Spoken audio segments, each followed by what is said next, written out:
आपको बराह रास्त लाहौर लिए चलेंगे। अमीर जमात इस्लामी सिराजुल हक तकरीब से खिताब कर रहे हैं।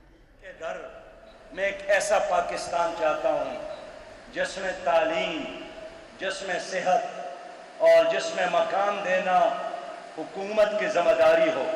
मैं एक ऐसा पाकिस्तान देखना चाहता हूँ जिसमें हर बेवा और हर यतीम बच्ची की कफालत का इंतजाम वो सरकार करे। मुझसे लोग पूछते हैं कि कैसे मुमकिन है, क्या पाकिस्तान के साथ इतना पैसा है? यकीनन है।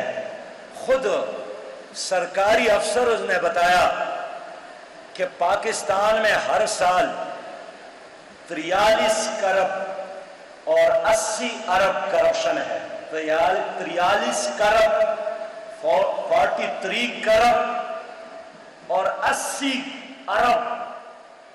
तो अगर इस करप्शन को ख़त्म किया जाए, हम पाकिस्तान के हर गरीब को मुफ्त तालीम दे सकते हैं।